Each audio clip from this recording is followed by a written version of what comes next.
السلام علیکم۔ ویڈیو شروع کرنے سے پہلے چینل کو ضرور سبسکرائب کر دیجیے۔ آدم خور، ایک پروفیسر کی ہولناک سرگزشت جو کہ آدم خور بونو کے قبیلے میں پھنس گیا تھا۔ غلطی ابتدا سے ہی ہو گئی تھی۔ مجھے اپنی پارٹی کے ساتھ ہی بھاگ جانا چاہیے تھا، لیکن بیچارے نانو کی دردناک چیخوں نے میرے قدم تھام لیے تھے۔ سب لوگ مجھے روکتے رہے، لیکن میں آواز کی سمت بھاگتا گیا تاکہ غریب لڑکے کو بچا سکوں، اور جب میں نے اس کو دیکھا تو بہت دیر ہو چکی تھی۔ میں خود ہی منجدھار میں چلا آیا تھا۔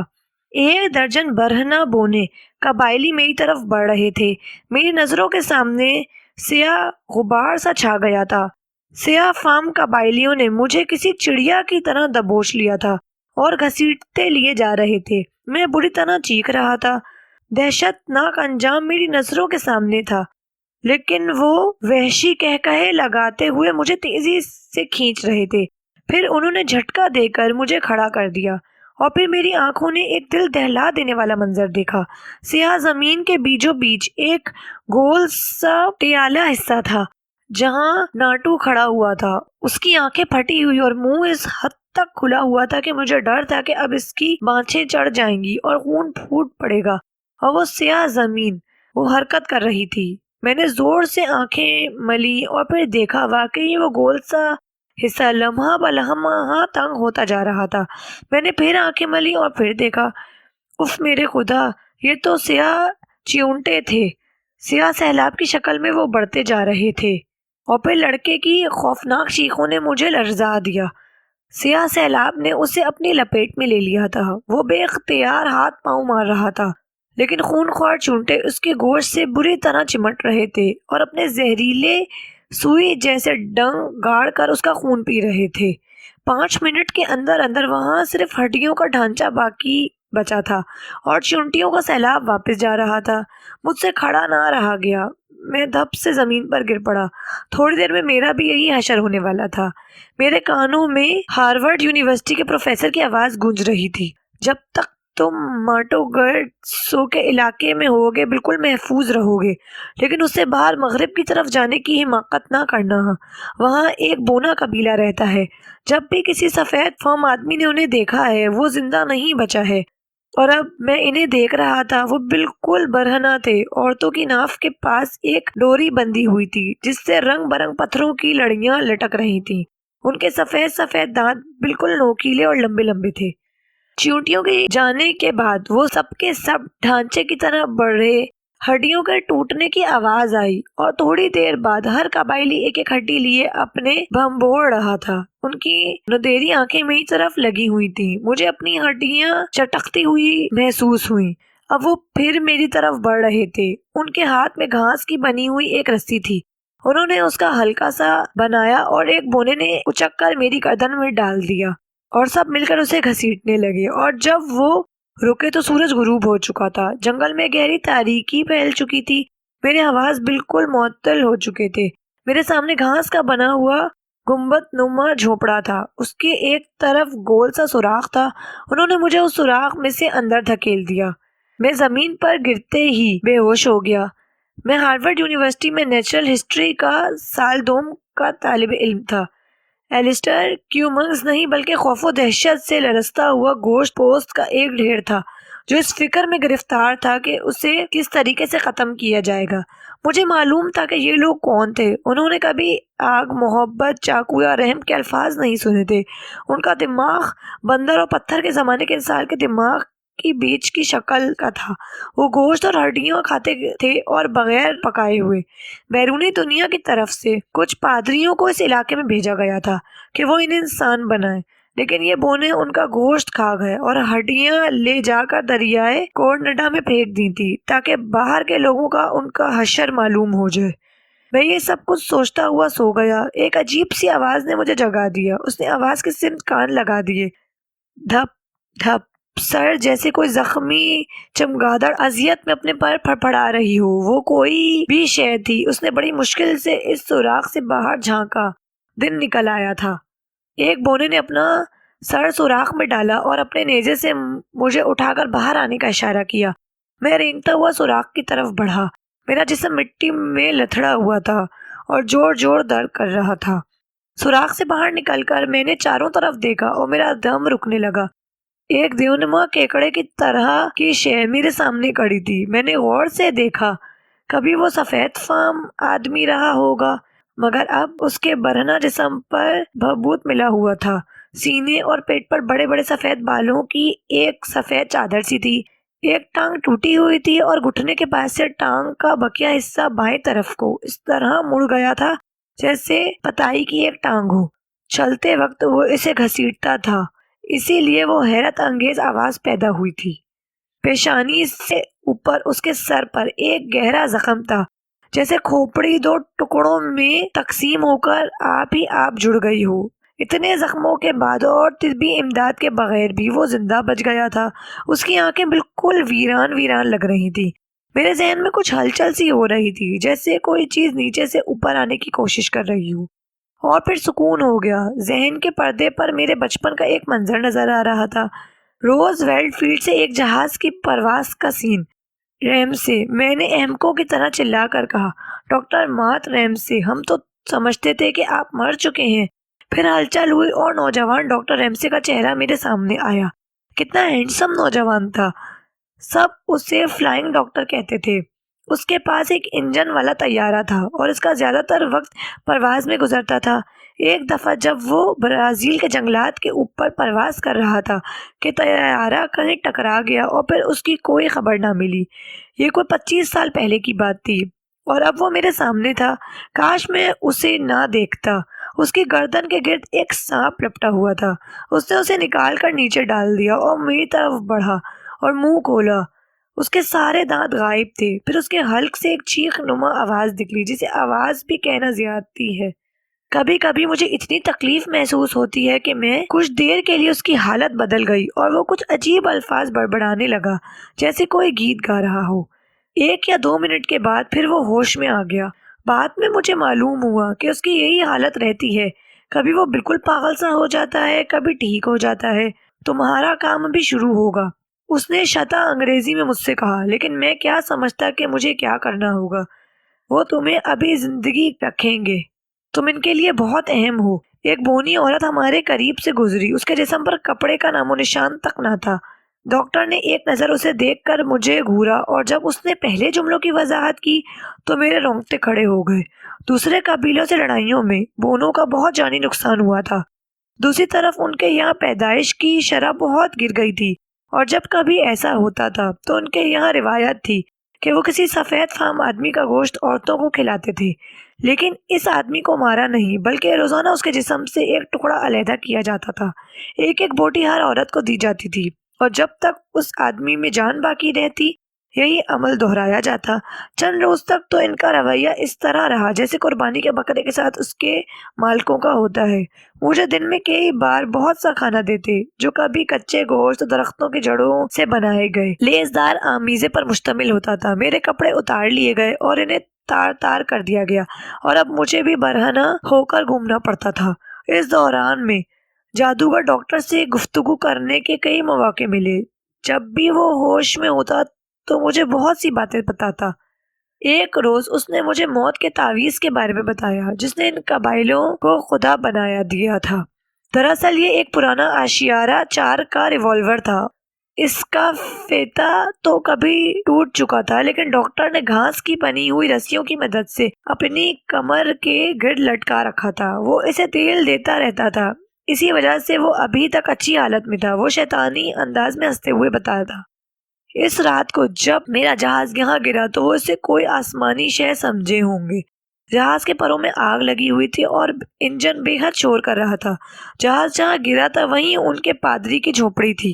میں جب جہاز سے نکلا تو خون میں نہایا ہوا تھا۔ اس نے برا سا معنی بنایا، واقعی اس وقت اس کی حالت بڑی دگرگوں ہوگی، ٹانگ ٹوٹی ہوئی اور چٹخئی ہوئی۔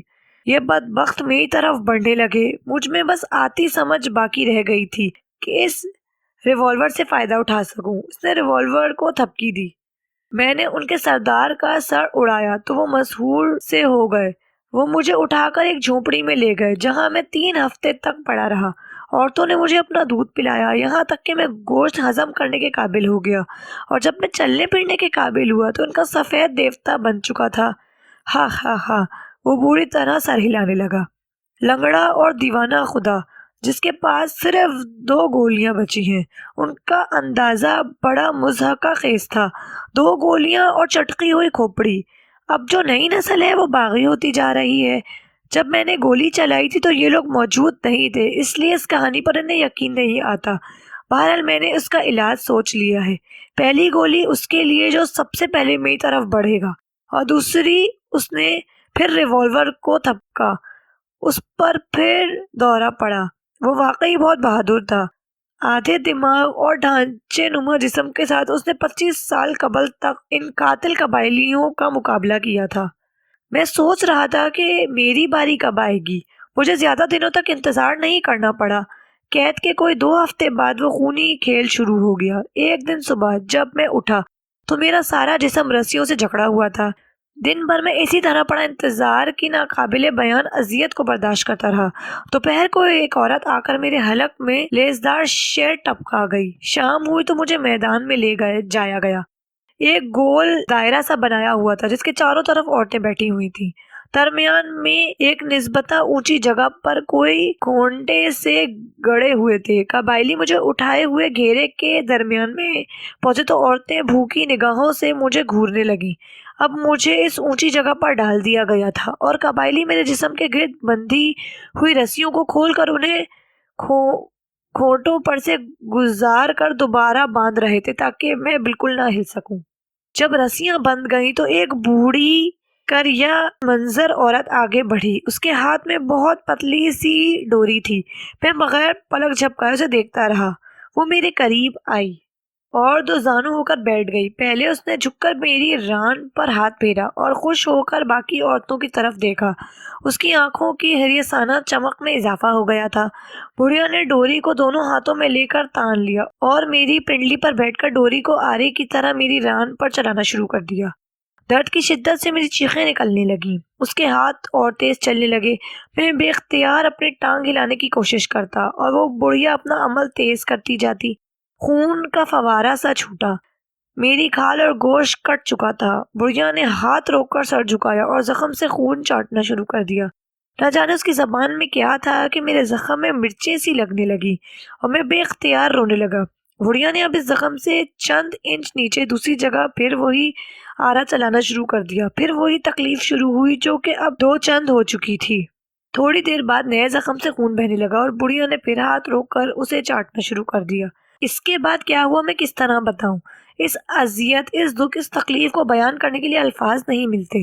بڑھیا نے پہلے والے زخم کے پاس سے گوشت اٹھایا اور اسے ادھیڑنا شروع کر دیا۔ جب تک دونوں زخموں کا درمیانی پارچہ ادھیڑ کر لگ گیا میں بے ہوش ہو چکا تھا۔